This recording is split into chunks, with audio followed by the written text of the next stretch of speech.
Amados irmãos, a paz do Senhor Jesus, uma vez mais estamos no nosso podcast Plena Unção. E neste exato momento recebo aqui dois príncipes, pastor Eliardi Galdino e pastor Douglas do Carmo, um que é da Assembleia de Deus da Ilha da Digue, pastor Eliardi, e também o pastor Douglas, que é da Assembleia de Deus de Bom Sucesso, nosso amigo pastor Jaime Soares e pastor Eliseu Menezes, da Digue. Dois amigos, paz do Senhor, estamos assim, paz do Senhor. Paz do Senhor. Tudo bem? Como é que vocês estão?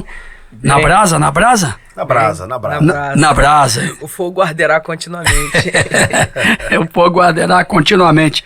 Agradecendo a Deus pela vida do Andrezinho, do Cauã, a nossa técnica aqui. E vamos falar de um assunto muito importante. No mês de outubro nós tivemos então a comemoração da Reforma Protestante, que já fazem mais de 500 anos. Exatamente. 500 e quanto? 506 anos. 506 anos. Há um texto aqui que eu gostaria apenas de eu vou ler para começarmos aí. Você que está em casa nos assistindo, você vai poder participar da reforma e da contra-reforma. A Reforma Protestante foi um movimento religioso que ocorreu no século XVI, liderado por Martim Lutero, que questionou e contestou as práticas e a doutrina da Igreja Católica Romana. Lutero, um monge teólogo alemão, ficou insatisfeito com a venda de indulgência pela Igreja, que pretendia a remissão dos pecados em troca de dinheiro. Ele acreditava que a salvação era alcançada apenas pela fé. Não somente ele, mas nós também acreditamos que a salvação é pela fé em Deus e na graça divina, não por meio das obras.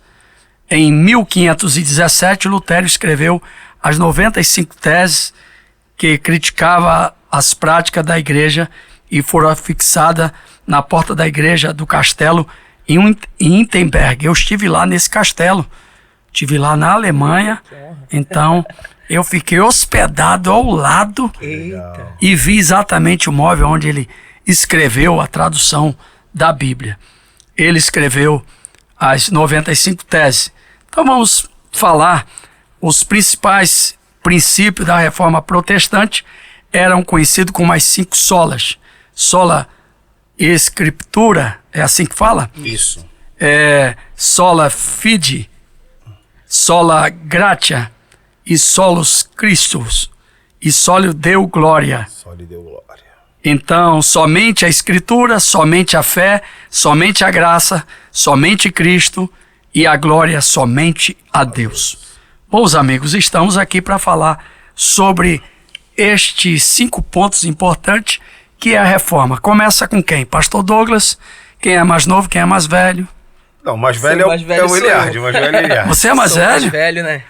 Esqueci que você é mais velho do que nós. É verdade. Então vai lá. Tô quase Já igual como você é meu mais pastor. Já como você é mais velho do que nós. Sou mais experiente. É.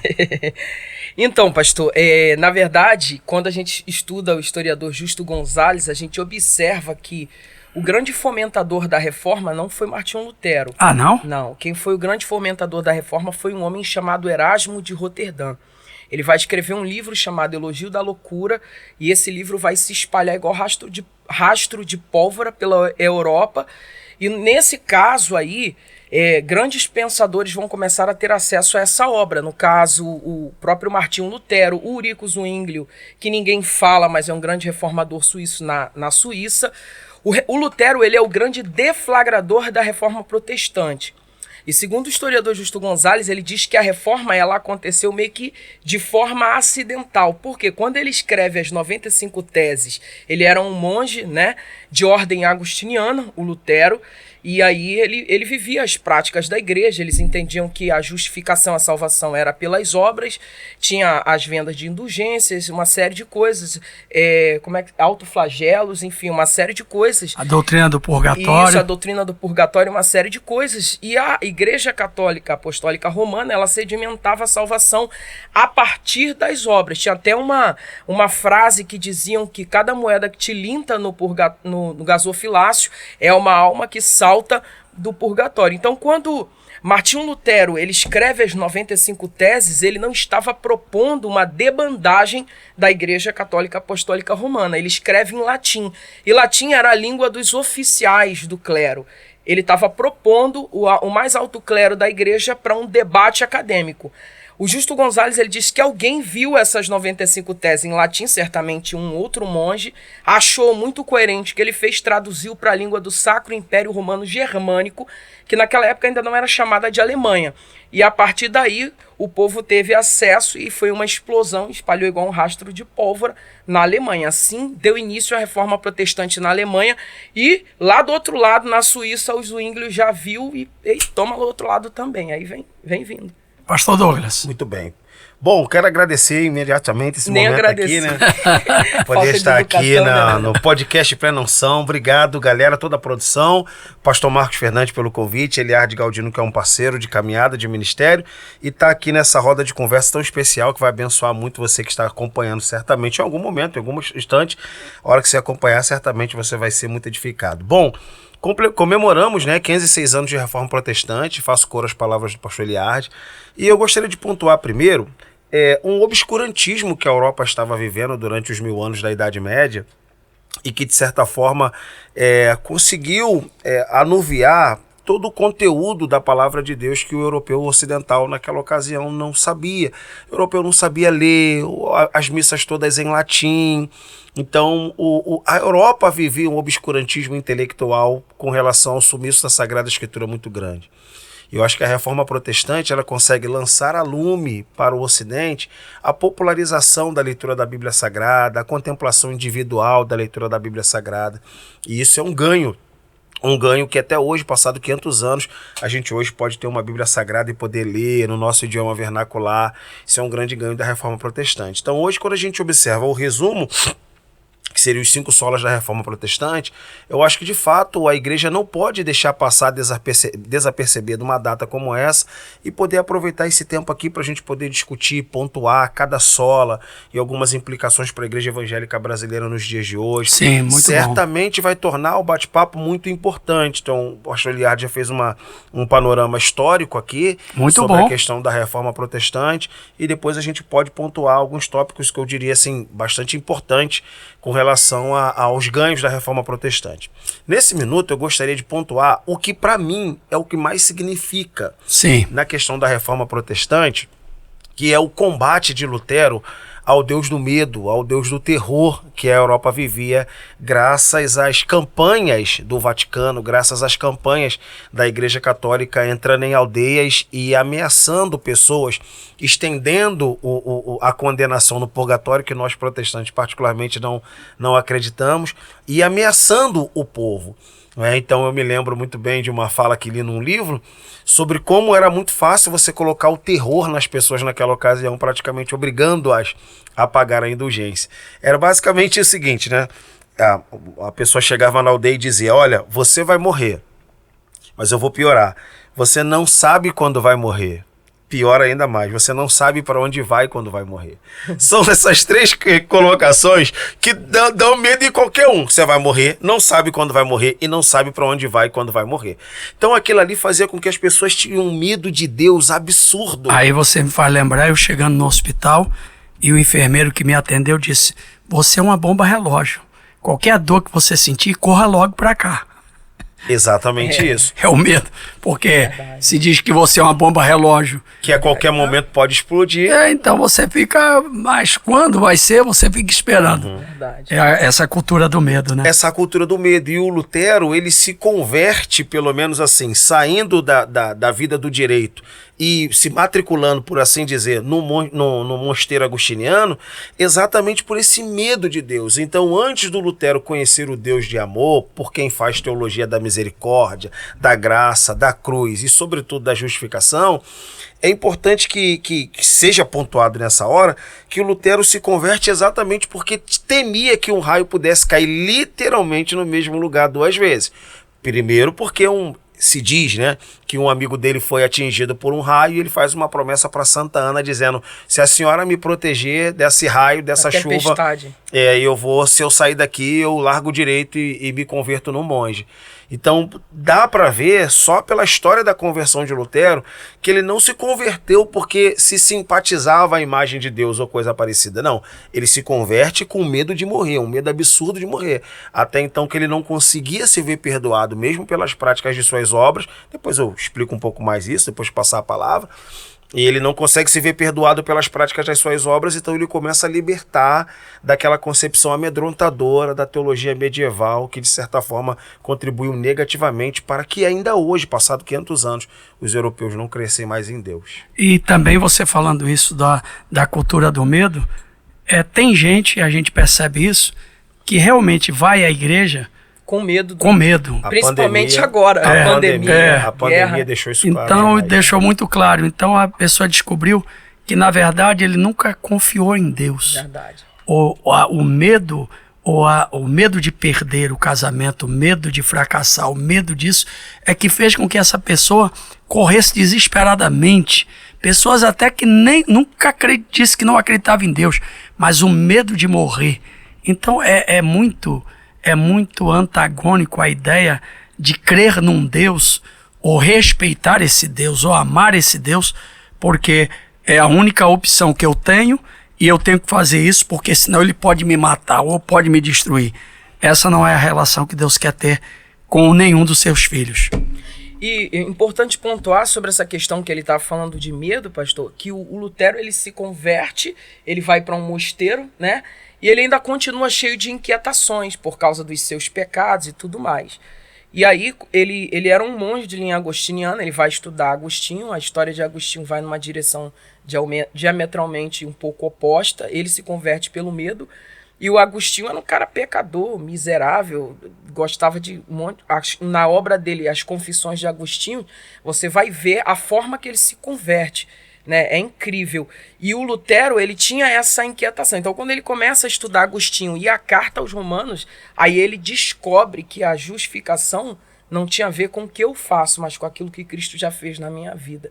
Então, mesmo depois de monge, ele ainda continua um pouquinho com esse medo, aí ele vai conhecer, ter contato com a teologia da carta de Paulo aos Romanos e vai ser libertador. Então, e isso por causa do próprio confessor dele. É interessante, eu sempre gosto de também mencionar, quando a gente conversa sobre a reforma protestante, o confessor de Lutero. Sim. O Lutero, a gente sabe que a Igreja Católica ainda hoje trabalha com o sistema de confessionário, e Lutero ia sempre ao seu confessor, né, o camarada com quem ele se abria. E o confessor sempre perguntava se ele estava satisfeito com todas as práticas de obras que ele fazia. E Lutero diz, cara, eu faço tudo de maneira muito regular, mas eu não me sinto perdoado. Eu não me sinto perdoado, eu não me sinto perdoado, eu não me sinto perdoado. Aí o confessor dele o direcionou a ler o Novo Testamento. É quando ele sai do mosteiro e começa a ir para a Catedral de Wittenberg, a capela de Wittenberg, onde ele começa a acessar os escritos do Novo Testamento. E da onde vai nascer a teologia da justificação, sem nenhum tipo de participação do homem, mas um presente que vem de maneira vertical, ou seja, de cima para baixo, de Deus para o homem. E o confessor dele teve um papel muito fundamental. O confessor dele deixa uma frase, eu não sei se eu vou conseguir reproduzir agora na íntegra, mas ele dizia o seguinte para Lutero: Lutero, na verdade, de tanto você estudar sobre Deus no mosteiro, você agora está contra Deus e achando que Deus está contra você. Ele falou exatamente isso. Cara, você está com raiva de Deus, você está irado com Deus, achando que Deus está irado com você. Você precisa alcançar o Deus da misericórdia, o Deus da compaixão, o Deus da justificação. O direciona a estudar o Novo Testamento, onde ele começa a ter aquele contato com a teologia de Paulo, que para ele vai ser libertadora. Acho que não só para ele, mas para o Ocidente. Verdade. Para o mundo protestante. Verdade. Glória a Deus. Então, estamos aqui no podcast Plena Unção. Estou com o pastor Eliardi Galdino e também pastor Douglas do Carmo.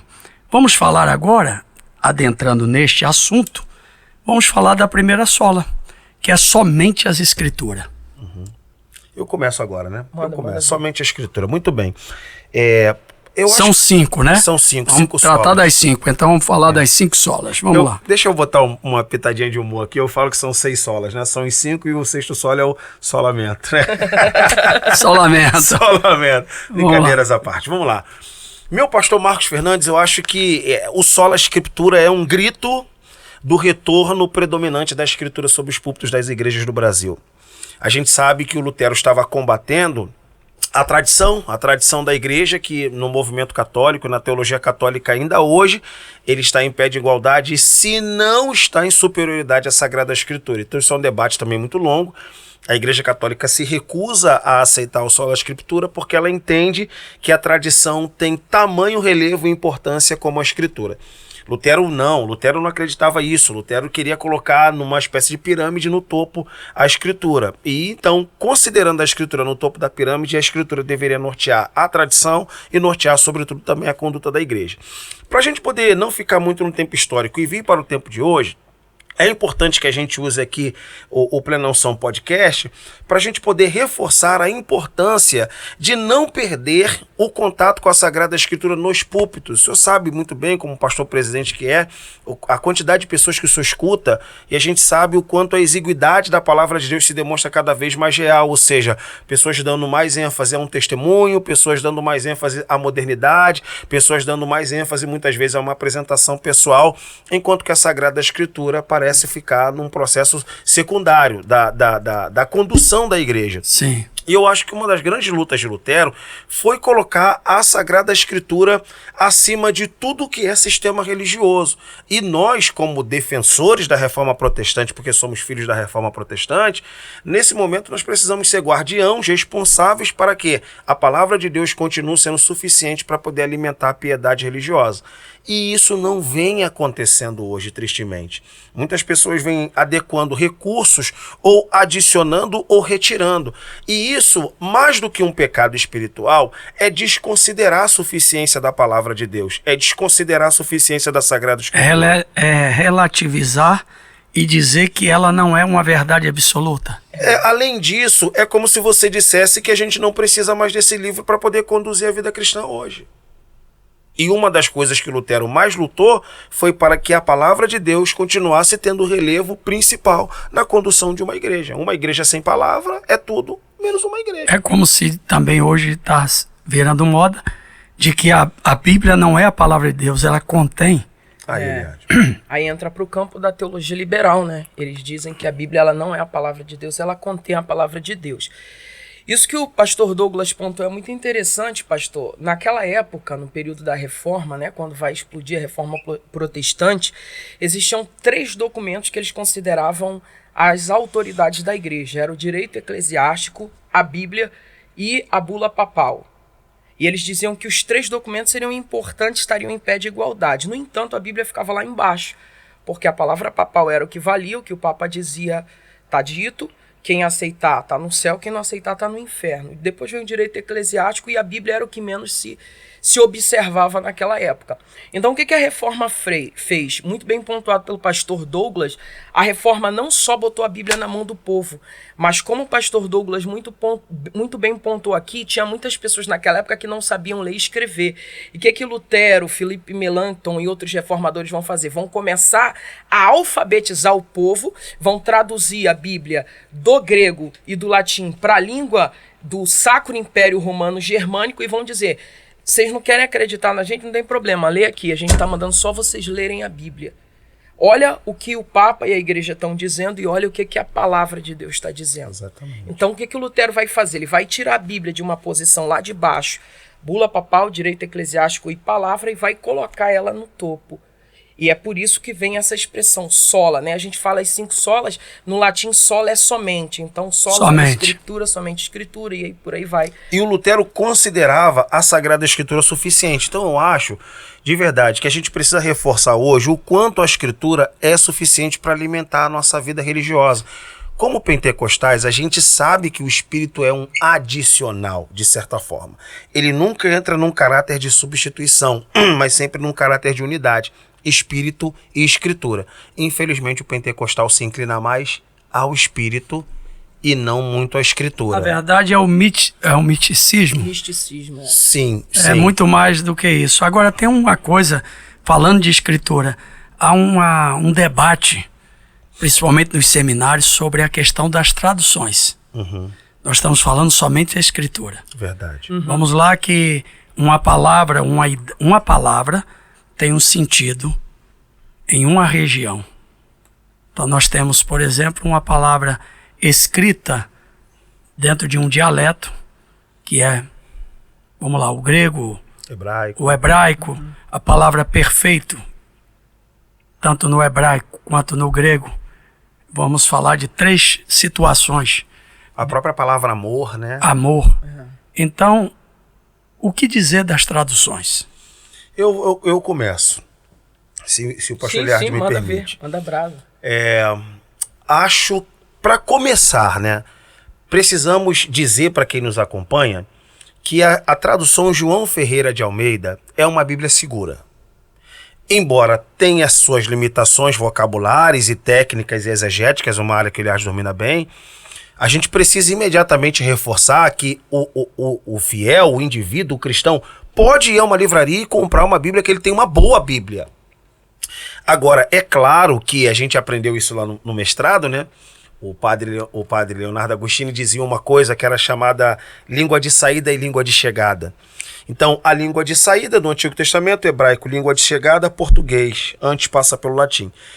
Uma ou umas, ou uma dezena, ou 1 milhar ou 2 milhares de palavras realmente vai exigir uma leitura exegética criteriosa. Certo. Isso não invalida o texto no português, mas exigirá um exegeta, alguém especialista na língua de saída e língua de chegada. Esse vai conseguir fazer adequação vocabular dentro de um texto que pode estar mal construído para a gente poder compreender hoje. Aí o senhor mesmo deu exemplos importantes, como por exemplo a palavra perfeito, no grego, por exemplo, que é teleios, que você tem uma definição para adulto, uma definição para maduro e uma definição para pleno, para perfeito, para completo. E aí é exatamente nesse momento que o contexto vai nortear a melhor palavra ali que se encaixa. Então, essas limitações, passa agora para o Eliade, são limitações reais e elas estão na casa dos milhares. Por exemplo, Bruce Metzger, especialista em crítica textual do Novo Testamento, identificou só no Novo Testamento 5.000 variantes. É muita coisa, meu pastor. É muita coisa. É muita coisa. Mas encerro aqui dizendo que a gente precisa proteger aquele que vai ler um livro João Ferreira de Almeida, corrigida, atualizada, ou a nova Almeida atualizada. Nós temos uma Bíblia segura. E o que não vai desperdiçar, a análise de um exegeta. É por isso que toda igreja, todo pastor, todo indivíduo precisa ler a Bíblia também do ponto de vista exegético. Quem não conhece essa ciência, aí é importante sempre ter alguém com quem possa ter esse tipo de contato mais pericioso. Pastor Eliade, quero ver. Vamos lá. Tá pegando Ele fogo. É o cara do grego e do hebraico, Vamos lá. Vamos lá. Isso é exagero. Quando a gente fala de... Tem alguns exegetas, pastor, que eles vão dizer o seguinte: toda tradução é uma traição. Olha que coisa forte. Em que sentido? Quando você vê alguém pegando e dizendo assim, a Bíblia King James é a mais fiel ao original, ele está querendo vender Bíblia. Por quê? Porque, pastor, a gente precisa entender que a Bíblia ela foi escrita num contexto completamente diferente, né? Um contexto não, vários contextos. Por exemplo, quando você está lendo Mateus, você está lendo um contexto judaico. Então, embora Mateus tenha sido escrito em grego, mas muita coisa que está sendo falada ali está dentro do contexto judaico. Quando você vai ler a carta aos Romanos, é Paulo, um judeu, que está escrevendo para uma cultura romana. Então ele está adequando a revelação divina para a cultura daquela época para fazer compreensível para os receptores. Se ele está lendo Coríntios, é Paulo, um judeu, que está escrevendo para o mundo grego. Então ele vai se apoderar de palavras gregas, que eram conhecidas naquela época, para colocar o sentido mais profundo da palavra. E tem palavras no grego que não vai ter assim o mesmo nível de profundidade que a gente tem no português. Então, qual é a dica que eu dou para a galera que não conhece o grego e hebraico? Estude a Bíblia, tá? Com várias traduções. A pessoa que não tem ciência do original grego e hebraico, se ela vai ler Mateus capítulo 5, a minha dica é: pegue a Almeida Revista e Corrigida, pegue a Almeida Revista e Atualizada, pegue a NVI, pegue a King James, porque todas juntas vai ampliar a sua compreensão do texto. E quando a gente fala de tradução, existem 2 tipos de tradução. Tem a tradução por equivalência formal e tem princípio de tradução por equivalência formal, que preserva a estrutura do texto, ela não mexe na sintaxe do texto e nem na morfologia do texto, ela procura deixar o texto no máximo possível original. Vou explicar, dar um exemplo para o senhor. Só uma pausa, eu estou conversando com 2 doutores plenamente rabinos da Galileia. Oh, meu Deus. Pastor Eliardi Galdino e pastor Douglas do Carmo. Eu sei, eu posso dizer? É. Todo mundo, quando vai falar o meu nome, me confunde com Anderson do Carmo. Todo mundo. Mas todo mundo. É por causa do sobrenome. É o sobrenome. É o sobrenome. Então, assim, pode ficar sossegado. Eu sei que o senhor me conhece pelo nome, mas eu sei que todo mundo pensa isso aí. Vamos, conclua só aqui. Então, pastor, por exemplo, a tradução por equivalência formal, ela vai preservar a sintaxe do texto e a morfologia do texto. Por exemplo, os judeus eles têm o costume de falar botando o verbo na frente do sujeito. Essa tradução que eu estou aqui é a Arque Almeida Revista Corrigida. Se o senhor for observar, está escrito assim nela, logo Gênesis 1. No princípio, criou Deus. Aí uma menininha chega para a mãe e fala assim, mãe, quem é esse no princípio tão poderoso que criou Deus? Ela entende que no princípio é uma pessoa que criou Deus. Por quê? Aqui no Ocidente a gente não coloca o verbo na frente do sujeito, a gente coloca o sujeito na frente do verbo. Então, na tradução por equivalência formal, eles vão manter aquela ideia engessada do Oriente. A tradução por equivalência dinâmica não muda a ideia do texto, mas ela está preocupada com a língua receptora, então ela inverte. Ela bota lá, no princípio, Deus criou os céus e a terra. A frase é a mesma, só trocou o sujeito pelo verbo. E o sentido continua o mesmo. Para facilitar a compreensão. Então, só para a gente finalizar, quando você pega várias traduções e começa a observar isso, isso facilita muito a compreensão do texto. E as traduções não podem ditar a autenticidade da palavra de Deus. Não. E da Bíblia Sagrada. E todas elas, assim, têm muito temor e muito respeito. Tem sim. A gente não pode, pelo menos algumas Bíblias e algumas editoras que trabalham com produção de Bíblia, eles têm um temor tal como a gente tem para ler. Eles têm muito temor na hora de produzir um texto bíblico. Glória a Deus. Okay. Bom, aqui estamos para falar uma vez mais. Estou aqui com 2 amigos, pastor Douglas do Carmo e pastor Eliardi Galdino, viu? Agora rateou. Agora rateou. Do Eliardi é mais difícil. Eliardi. Mas eu já tô aqui há muito tempo. Eliardi, ele queima. Ele queima no fogo de Deus. Que Deus abençoe. Estamos nós aqui no nosso podcast Plena Unção. É um prazer muito grande receber esses 2 amigos. E estamos falando das 5 solas. E agora vamos falar somente a fé. Falamos somente a Escritura, agora somente a fé. Pastor, eu começo. Douglas. Somente a fé. Muito bem. Pastor Marcos Fernandes, uma das grandes bandeiras e pautas de Lutero era o lugar das obras com relação à salvação. A gente vive hoje numa sociedade capitalista, mercadológica, e essa sociedade capitalista ela trouxe para a religião a concepção do mérito. Então, eu sou pastor porque eu estudei, eu sou pregador porque eu sou qualificado e coisa desse tipo. Na época de Lutero, embora não fosse essas pautas, mas a questão das obras tinha muito valor porque ela enobrecia o indivíduo praticante das obras. Lutero, no entanto, vai acreditar que isso não tem valor nenhum diante de Deus antes da salvação, mas tem valor diante de Deus após a salvação. Então pronto. Quando a gente fala somente a fé, Lutero entendia que é somente por meio da fé que o indivíduo consegue receber, acreditar na salvação que vem por dom e vem por graça. Então não há absolutamente nada que ele possa fazer, nenhuma obra. Então não é o meu dízimo, não é a minha peregrinação, não é a minha compra de artigos do catolicismo. Meu sacrifício. Não meu sacrifício que pode de certa forma me contemplar a salvação.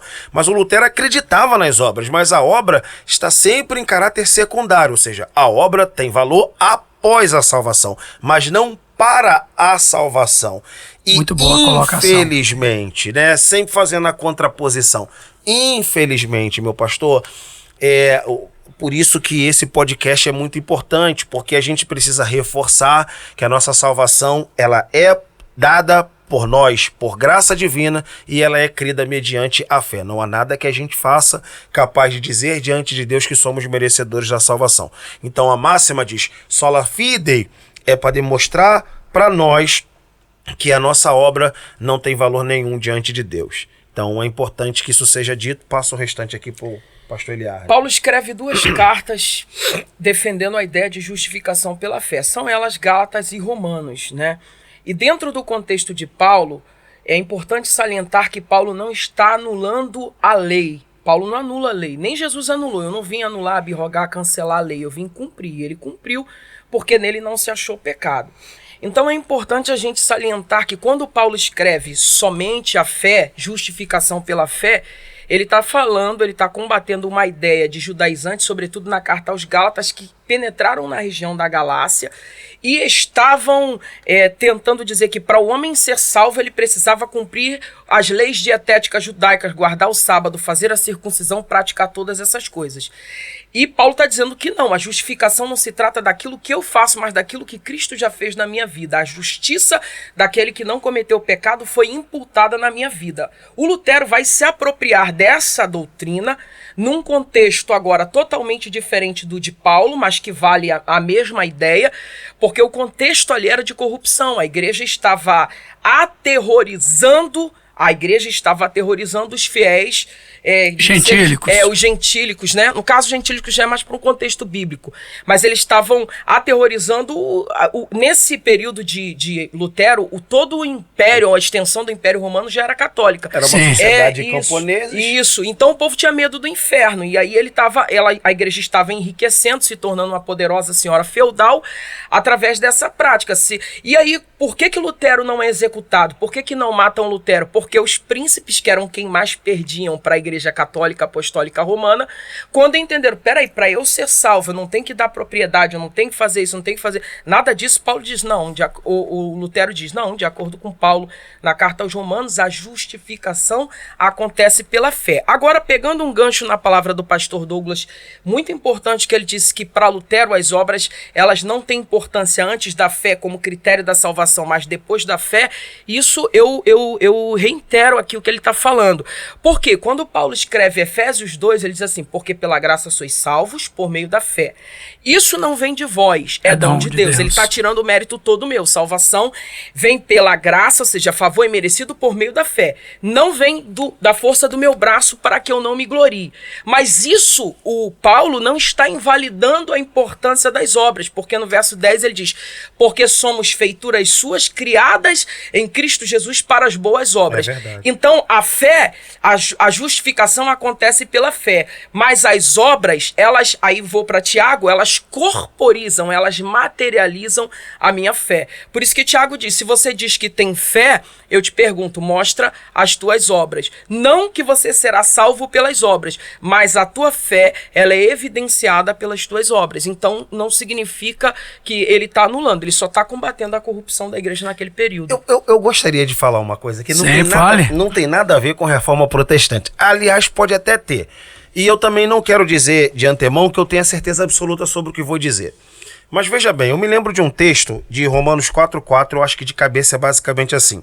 Aquele que faz qualquer obra, não lhe é imputado o galardão segundo a graça, mas segundo a dívida. Mas aquele que não pratica, porém crê naquele que justifica o ímpio, a sua fé lhe é imputada como justiça. Passado 506 anos, hoje nós estamos aqui celebrando 506 anos da Reforma Protestante, eu penso hoje a fé como sendo a nossa principal obra nesse tempo. Fé é ou seria a nossa principal obra, a nossa maior obra. Por quê? Eu penso nisso aqui como sendo um grande desafio que o século XXI nos impõe, nos fazendo continuar a crer. Ou seja, hoje o nosso principal desafio, pastor Marcos Fernandes, pastor Eliardo Galdino, é a gente continuar crendo mediante tanto ataque de fora para dentro, ou seja, atacando o cristianismo, violentando o cristianismo, batendo nas bases do cristianismo. Então, hoje, predominar crendo em Deus eu acho que é o nosso principal sacrifício. Boa. Enquanto tem tanta gente hoje rompendo com a fé, desmoronando a fé, o que Paulo diz, aquele que não pratica, porém crê naquele que justifica, a sua fé lhe é imputada como justiça. Então eu acho que hoje, se a pessoa de repente não consegue entregar um sacrifício semanal ao Senhor, se a pessoa hoje não consegue entregar um calendário de leitura bíblica anual completo, porque tem uma série de limitações, eu acho que a principal obra que essa pessoa pode apresentar para Deus seria continuar crendo mediante tanto desafio que acontece no século XXI. Pegando um gancho aqui com o que o pastor Douglas do Carmo acabou de falar, a obra ela já é algo mais tangível, palpável, visível, né? E a fé ela já é algo mais abstrato. O próprio pastor Martin Luther King, ele disse que a fé é você pisar no primeiro degrau sem enxergar o resto da escada, é você acreditar no que não é visível, no que não é palpável, no que não é tangível. Mas voltando aqui para a questão de Tiago, e que o pastor Douglas do Carmo falou, eu acredito que quando ele diz a maior obra que a gente pode apresentar hoje é a nossa fé, no sentido de que quando você mostra a sua fé através de uma vida de piedade, né, vivendo uma vida reta, acredito que tenha sido isso que ele quis dizer, justa diante de Deus, você está corporizando sua fé. Você está demonstrando não só em palavras, mas em atitudes e gestos. Porque é importante você ter falado isso, porque alguns acham que só por a questão da fé não precisa ser uma pessoa caridosa, uma pessoa bondosa, não precisa fazer nada porque o que eu tenho é só a fé. Aí Tiago fala sobre isso. Tu me pede para que eu mostre a minha fé e tu mostra-me as tuas obras, né? Porque uma coisa complementa a outra. E ele diz, eu pelas minhas obras te mostrarei a minha fé. Isso aí. Ou seja, corporiza, né? Dá um corpo, dá uma materialidade à fé, né? Isso aí. É importante essa colocação, porque senão fica uma coisa extremada. Tá dizendo o quê? Que a fé só... Não. Então eu creio. Nós estamos falando de uma fé que salva. E não uma fé, não é uma fé que produz, que é fruto, que é dom. Isso aí. Não é? Que o indivíduo, para fazer alguma coisa, ele precisa de fé. Não é? A Bíblia diz que sem fé é impossível agradar a Deus. É necessário que aqueles que se aproximam de Deus creia que Ele existe e que é galardoador de todo quanto busca. Prossiga, pastor. Agora, pastor, uma coisa muito importante que o pastor Douglas pontuou aqui, ele falou, sobretudo nos tempos atuais, nós permanecermos acreditando. A igreja, em 2023 anos de história, ela foi profundamente atacada por seitas e heresias desde os primeiros séculos da era cristã, Marcião e tal.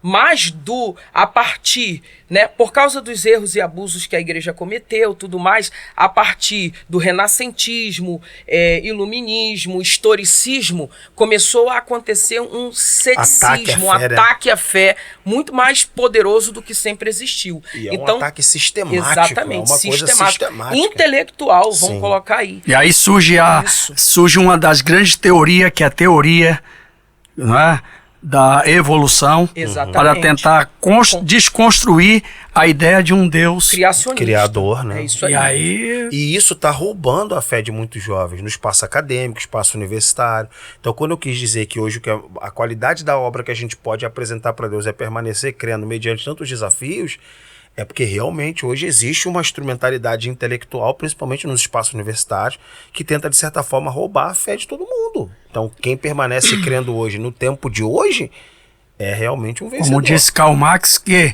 a religião é o ópio do povo. É um entorpecente, né? Entorpecente. Agora, pastor, em contrapartida, muitos irmãos com medo desse ceticismo, principalmente no que diz respeito ao meio acadêmico, tem buscado fugir disso, né, pastor Douglas? Fugir do intelectualismo bíblico, porque diz, não, a letra mata e o espírito vivifica. E aí eles acabam não estudando, não se preparando, não se aprofundando e não criando bases para fazer uma boa apologética e defesa. Meu Deus, tá bom demais esse podcast. Escreva, deixe seu like, estou aqui com 2 amigos teólogos, professores, mestres na palavra, pregadores jovens que eu aprendi a amar e respeitar também pela instrumentalidade de Deus na vida de vocês, pastor Eliardo Galdino e pastor Douglas do Carmo, viu que eu não estou mais demorando a falar. Maravilha. Vamos para a terceira, somente a graça, sola gratia, somente a graça, ou somente pela graça. Agora vamos lá. Eliardi Galdino. Vamos lá. Somente pela graça. Vamos para Paulo então, né? O Lutero, ele se pavimentou, toda a sua construção teológica vai acontecer em cima das cartas de Paulo. Mas... Antes de falar, desculpa, mas eu tenho que iniciar assim, definir graça. Antes de falar desse pavimento aí. Sim, sim. Definir graça. A palavra graça é favor imerecido, né? É algo que eu não mereço. É aquilo que eu não posso alcançar pelos meus próprios méritos. É um presente, é uma dádiva. É algo que eu não teria a menor condição de alcançar pelos méritos próprios. Então, isso é a graça de Deus. Baseado nisso, Paulo, o Lutero, ele se pavimenta, ele vai construir toda a sua teologia em cima da carta de Paulo. Não só a de Romanos. A de Romanos é o ponto principal, mas ele vai usar as cartas de Paulo. E é interessante que ser salvo pela graça, voltando aqui, pegando a questão de obras, não invalida a questão das obras. Efésios 2, do verso 8, 9 e 10 diz assim: porque pela graça sois salvos por meio da fé, isso não vem de vós, é dom de Deus, não vem das obras, da força do meu braço, para que ninguém se glorie. Mas aí no verso 10 ele mostra que as obras são importantes, porque somos feituras suas, criadas em Cristo Jesus para as boas obras, a qual ele preparou para que andássemos nelas. Então está tudo interligado, está tudo conectado ali. A salvação pela graça, mediante a fé, não anula a questão de fazer boas obras. Outra coisa também que é importante pontuar aqui é a questão da hipergraça. A gente está falando de graça e hipergraça. É muito perigosa a ideia de alguém chegar e falar assim: se eu sou salvo por aquilo que Cristo já fez na cruz do Calvário, eu não preciso fazer nada, então eu posso viver uma vida promíscua de qualquer maneira, porque eu já sou salvo pela graça, não se trata daquilo que eu fiz, que eu faço, mas daquilo que Cristo já fez na cruz do Calvário. E Paulo vai falar aqui em Romanos capítulo 6 que não existe contraste, pastor Marcos Fernandes, pastor Douglas, entre a graça e o efeito da graça de Deus na minha vida, porque a graça que me salvou é a graça que me transforma. Romanos 6, ele diz assim: que diremos, pois? Permaneceremos no pecado para que a graça seja mais abundante? Ele está perguntando, aí ele responde: de modo nenhum. Nós que estamos mortos para o pecado, como viveremos ainda nele? Então, se eu digo que sou salvo pela graça e vivo em pecados, meu amigo, tem alguma coisa errada aí. Porque verdade. A graça que me salva, ela tem que me transformar. E verso 3 ele diz assim: ou não sabeis que todos quantos fomos batizados em Jesus Cristo, fomos batizados na sua morte, de sorte que fomos sepultados com ele pelo batismo na morte, para que, como Cristo ressuscitou dos mortos pela glória do Pai, assim andemos também em novidade de vida. O que Paulo está dizendo é que a graça, ela me traz uma novidade de vida. E aqui, o que a graça vai contrastar com a lei, né? A lei, ela restringe as ações. Isso pode, isso não pode. A graça, ela transforma a natureza. Eu não preciso viver uma vida legalista, mas o Espírito que habita em mim, as primícias do Espírito, ministra em mim que eu preciso ser uma nova vida. E não só que eu preciso ser, mas ele me capacita a viver isso. Glória a Deus. O Lutero dizia que a graça te capacita até a cumprir a lei. O Lutero diz isso. Senti que esse varão entrou na graça mesmo. Percebeu? Esse entende. Meu Deus, é muita graça para falar da graça. Parece até a irmã Graça da igreja da Graça. Eu não sei o que é a irmã Graça. Tu não conhece a irmã? Em toda igreja sempre tem uma irmã. É uma irmã Graça, uma irmã Vitória. Irmã Maria. Verdade. Então eu falei irmã Graça da igreja da Graça. Pode ser porque ele fez uma defesa de dissertação de mestrado, então isso está no sangue dele. E ele fez exatamente sobre a justificação pela fé. Ele tem um livro, né? Ele trabalha meu TCC, minha dissertação de mestrado. Isso está no sangue dele. Aí é graça. Isso então tá no sangue ele dele. fala assim. E olha que quem escolheu o assunto foi ele. Isso aí. Lá. Bom, eu queria trabalhar o conceito da graça, mas do ponto de vista existencial, até para não bulir um pouquinho aqui com a fala do pastor Eliardi. Veja bem, um dos tópicos da teologia do Lutero era aquilo que ele chama em latim de Cristo pro me. Então, Cristo por mim. A ideia do por mim. Eu queria trabalhar essa questão aqui agora, o por mim. O Lutero, ele via a contemplação da graça, acho que todos os reformadores de modo geral, ele via o efeito da graça no por mim. Então eu queria trabalhá-la do ponto de vista existencial, de um ser humano que não vale absolutamente nada, pelo menos aquele que tem consciência de si, das suas limitações, e se vê participante de uma grande obra que Deus realiza no mundo. Glória a Deus. Então, quando a gente observa o efeito da graça do ponto de vista existencial, a graça dignifica o indivíduo. Verdade. A graça dignifica o indivíduo. Eu queria pegar esse momento aqui e dizer para quem está nos assistindo que eu jamais pensei que um dia poderia estar sentado aqui entre vocês, príncipes do evangelho, sem clichê, sem demagogia. Eu era alguém perdido nos meus próprios devaneios e um jovenzinho do Complexo Alemão, com 22 anos, que falava gíria, sem perspectiva, lia mal, mas sempre fui uma pessoa de bem, da minha família, graças a Deus. A graça me dignificou. A graça me fez um homem de bem, a graça me deu um casamento, a graça me deu um futuro, a graça me deu expectativa, a graça me deu uma vocação. Então, eu queria que a pessoa que está nos acompanhando aqui no Plena Unção Podcast pudesse, de certa forma, também ver como Lutero via a graça no indivíduo, de maneira mais existencial. Aquela graça que faz um contato com o indivíduo e transforma o indivíduo num indivíduo importante. Não para Deus, porque a gente sabe que para Deus somos trapos de imundícia, mas é aquela importância para a vida. Eu acho que o cristão tem um sentido para a vida, e esse sentido para a vida faz com que ele, inclusive, possa se enxergar, repito, participante de uma grande obra que Deus realiza no mundo. E 2 Coríntios capítulo 5, 17. Eis que as velhas coisas se passaram. E eis que tudo se fez novo. É isso aí. Continue. Então, eu acho que quando a gente trabalha o ponto de vista da graça, nesse ponto de vista assim, existencial, a gente pode observar, inclusive, o principal proponente da graça, o Saulo de Tarso. Saulo de Tarso, um perseguidor da igreja, um blasfemo, alguém que não acreditava, perseguia por achar que estava fazendo um serviço a Deus, e depois ele se torna o principal defensor da causa que ele antes perseguia. Então, é uma questão de graça que toca a existência do indivíduo. Então, antes dela, de certa forma, entrar nesse dilema de lei, de obra, entre outras coisas, a graça dignifica o indivíduo, e eu acho que a gente consegue observar em 53 milhões de evangélicos que tem no Brasil, talvez todos eles possam dar, de certa forma, um depoimento de quanto o contato com Jesus deu para essas pessoas a dignidade. Novo sentido. Ressignificou a história. Meu Deus. Então, eu acho isso bonito demais. Não reciclou, né? Ressignificou. Ressignificou. É verdade. E a reforma protestante vai fazer isso, né? Colocando pessoas, idosos, crianças que não sabiam ler e escrever, colocando eles para aprenderem a ler e escrever e botando a Bíblia na mão do povo e tornando o ser humano uma pessoa melhor. Na verdade, eu vou além. Eu entendo que a graça de Deus, ela te coloca no trilho novamente. Ela faz você enxergar a sua miserabilidade, sua incapacidade de ser salvo por si só, e ela te ressignifica literalmente. Quantos garotos a gente poderia ter perdido para o tráfico de drogas? No caso do pastor Douglas, a minha história é um pouco parecida com a dele, com a diferença que eu fui criado no Evangelho. Sim. Fui criado no Evangelho, mas eu era um menino de uma comunidade, nunca virei traficante, me envolvi com droga, nunca fumei, nunca cheirei e tal, porque a minha base familiar ela era muito forte. Graças a Deus. Mas o que me fez voltar a querer estudar, crescer, evoluir, né? Foi a graça de Deus. Então, glória a a Deus. Entende isso aí. Vou fazer 2 perguntas para os 2 doutores. Você define a misericórdia e você define a graça. Para a gente ir para o quarto sole, que é somente Cristo.